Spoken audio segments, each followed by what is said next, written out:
सभी को राम राम। चलिए आज हम क्लास 10वीं के इतिहास के दूसरा अध्याय यानी साम्यवाद एवं समाजवाद आज पूरी तरह से हम समाप्त करेंगे। चलिए देखते हैं कि पाठ जो है जिसका पाठ का नाम है साम्यवाद एवं समाजवाद। साम्यवाद किसे कहते हैं? तो एक दूसरे के साथ मिलजुल कर रहने की भावना को हम साम्यवाद कहते हैं। जबकि समाजवाद जब समाज के व्यक्ति एक दूसरे के साथ मिलजुल कर रहते हैं, एक दूसरे के साथ दुख सुख में पहुंचते हैं, तो उस प्रक्रिया को हम समाजवाद कहते हैं। चलिए दूसरा क्वेश्चन है बोल्शेविक या अक्टूबर की क्रांति। बोल्शेविक क्रांति या अक्टूबर की क्रांति किसे कहते हैं? देखिए ये जो पाठ है साम्यवाद एवं समाजवाद, ये हमारे एशिया महादेश के एक देश रूस जो क्षेत्रफल की दृष्टि सबसे बड़ा मानता है, उस देश के सारी स्वतंत्रता आंदोलन के बारे में पूरी तरह से जिक्र किया गया है। उस देश जो है रूस किस तरह से स्वतंत्र हुआ है और उस देश की स्वतंत्रता आंदोलन में कौन कौन से व्यक्ति ने अहम भूमिका निभाई है। तो देखिए बोल्शेविक क्रांति या अक्टूबर क्रांति। तो बोल्शेविक क्रांति जो है अक्टूबर की क्रांति के नाम से इसे भी जानता है। तो नवंबर 1917 में रूस के महान क्रांतिकारी नेता लेनिन के नेतृत्व में नवंबर 1917 में चलाया गया, जिस क्रांति का मुख्य उद्देश्य था रूस में भूमि, शांति और रोटी का स्थापना करना, जिसे हम बोल्शेविक क्रांति या अक्टूबर की क्रांति के नाम से जानते हैं।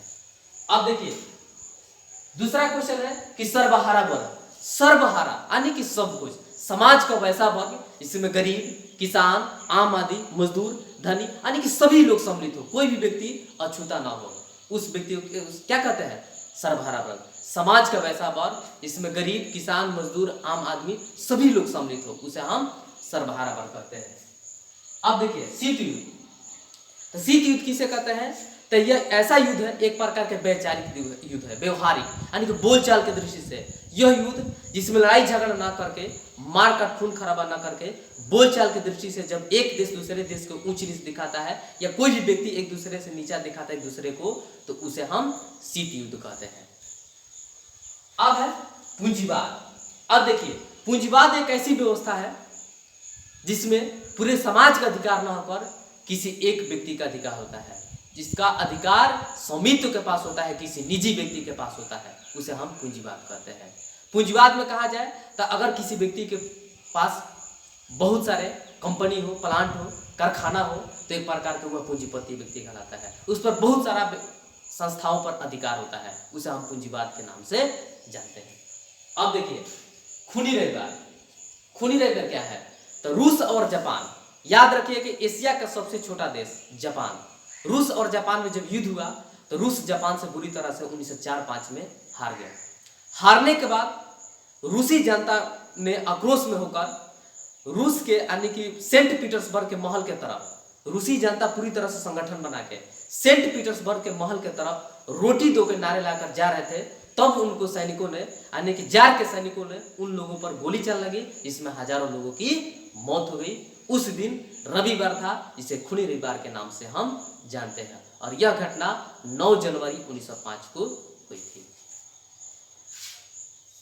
अब देखिए अगला है रूसी क्रांति के कारण। अब मान लीजिए कि क्रांति किसी भी देश में, आपके घर में या गांव में, समाज में, संस्था या किसी भी तरह के क्यों क्रांति होगा? तो जब हमारा स्थिति में किसी भी तरह का समस्या हो या हमारी आवश्यकता का पूर्ति न हो या कोई व्यक्ति हम पर शोषण करता हो, तब हम क्या होगी? क्रांति की जरूरत होगी। ठीक उसी तरह रूस की क्रांति। तो रूस की क्रांति में कहा जाए सबसे पहला का कारण जार की निरंकुश नीति, यानी कि रूस में रहने वाले एक ऐसे जार शासक थे जो एकदम शोषणात्मक, पूरी तरह से जनता पर शोषण करते, जिसमें जनता का किसी भी तरह का अधिकार नहीं था। दूसरा किसानों की दयनीय स्थिति। क्रांति से पूर्व रूस में जो किसान थे उनको किसी भी तरह का अधिकार नहीं था। किसान जो फसल उपजाते थे उसे पूंजीपति लोग मनमाने तरीके से खरीद लेते थे। उसी तरह मजदूरों की दयनीय स्थिति, मजदूरों से अधिक काम कराकर उसे निम्न मजदूरी देते थे। औद्योगिकरण की समस्या, दूसरे देशों का उपनिवेश, बहुत सारा कारण था रूसी क्रांति कारण। अब देखिए नई आर्थिक नीति। नई आर्थिक नीति बताते हैं कि नई आर्थिक नीति रूस की आर्थिक व्यवस्था यानी कि दयनीय स्थिति को देखते हुए रूस के महान क्रांतिकारी नेता लेनिन, याद रखिएगा कि लेनिन का जन्म 1870 में उसी रूस में हुआ था, और रूस की क्रांति का स्वतंत्रता दिलाने में इन्होंने अहम भूमिका निभाई, और रूस के एकीकरण और स्वतंत्र दिलाने में क्या किया? अपना महत्वपूर्ण भूमिका निभाई। तो इन्होंने नई आर्थिक नीति यानी कि रूस के आर्थिक व्यवस्था को देखते हुए सन 1921 में नई आर्थिक नीति लागू किया, जिसे इंग्लिश में NEP न्यू इकोनॉमिक्स पॉलिसी के नाम से हम जानते हैं। इस नीति का मुख्य उद्देश्य था रूस में सभी किसानों के पास यानी कि जो भूमिहीन थे उनके पास भूमि बांटा दिया गया, वितरण किया गया, बैंक खोले गए, किसान जो फसल उपजाते थे अपने मनमानी तरीके से बेचते थे, अगर कोई दूसरा व्यक्ति खरीदता है तो उसे लगान के रूप में देंगे।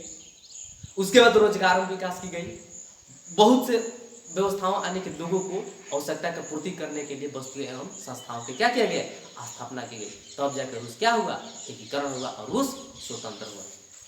अब देखिए कार्ल मार्क्स का जन्म 5 मई 1818 जर्मनी राइन नामक एक यहूदी परिवार में हुआ था। इनके बचपन के मित्र जेनी के साथ सन 1843 में विवाह हुआ। अबर इन्होंने रूस के क्रांति में अपनी अहम भूमिका निभाई। इन्होंने रूस के एकीकरण करने के लिए 5 सिद्धांत और 6 ऐतिहासिक चरण दिए। अब देखिए 5 सिद्धांत और ऐतिहासिक चरण हम पढ़ेंगे।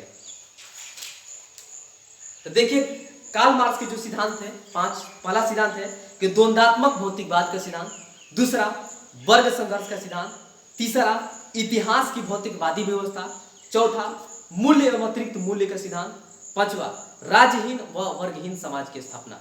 उसी तरह ऐतिहासिक चरण 6 था कार्ल मार्क्स के। पहला है आदिम साम्यवादी युग, दूसरा दासता का युग, तीसरा समानती युग, चौथा पूंजीवादी युग, पांचवा समाजवादी युग और छठा साम्यवादी युग। यानी कि कार्ल मार्क्स के 5 सिद्धांत और 6 ऐतिहासिक चरण है। अब देखिए अब हम एक वस्तुनिष्ठ पढ़ेंगे।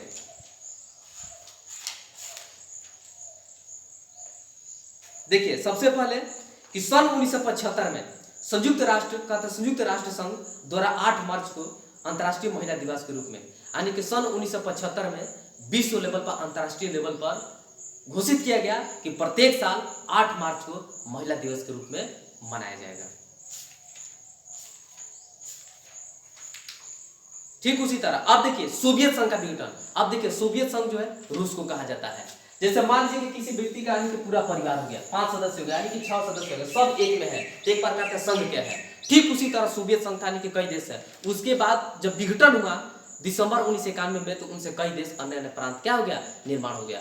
जैसे कि अभी यूक्रेन जो है उसी रूस का ही पार्ट है, अलग हो गया था विघटन के समय। अब रूस जो है चाहता है कि हम उसे क्या करें, पुनः कोई व्यक्ति चाहता है कि हमारा घर क्या है सब मिलजुल के एक साथ रहे, लेकिन अब पुनः अभी यूक्रेन जो है इसके साथ आने वाला नहीं, इसीलिए यूक्रेन और रूस के बीच क्या हुआ, युद्ध हो रहा है। तो देखिए तो सोवियत संघ का विघटन जो हुआ था दिसंबर 1991 में। देखिए वस्तुनिष्ठ है कि रूस में कृषक दास प्रथा का, याद रखिएगा कृषक दास यानी कि किसानों के प्रति यानी कि जो दास की तरह किसानों के प्रति क्या करते थे, शोषण करते थे, शासन चलाते थे, उनका समाप्ति हुई थी क्रियाकलाप 1861 ईस्वी में। रूस में जार का, तो रूस में जार का अर्थ होता है रूस का सम्राट। कार्ल मार्क्स का जन्म, अभी बताया कि कार्ल मार्क्स का जन्म जर्मनी में हुआ था। साम्यवादी शासन का पहला प्रयोग, साम्यवादी, अभी बताया कि एक दूसरे के साथ मिलजुल कर रहने की भावना को हम साम्यवाद कहते हैं। तो साम्यवादी शासन का पहला प्रयोग इसी रूस में हुआ था।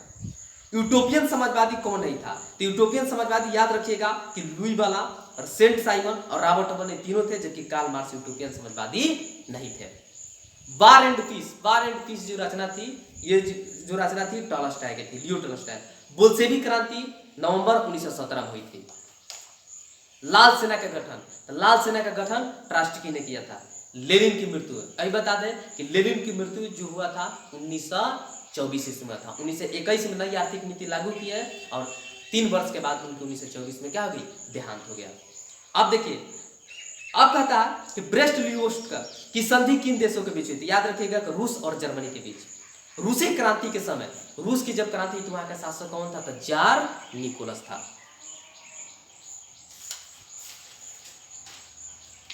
अब देखिए अब है दास कैपिटल, तो दास कैपिटल पुस्तक के लेखक कार्ल मार्क्स थे और चेका जो है यह एक गुप्त पुलिस संगठन है, नई आर्थिक नीति लेनिन के द्वारा लागू किया गया। कार्ल मार्क्स की मृत्यु 1883 ईस्वी में हुआ था। स्टालिन की मृत्यु 1953 ईस्वी में। क्लास 10वीं के इतिहास के दूसरा पार्ट पूरी तरह से समाप्त हो गया।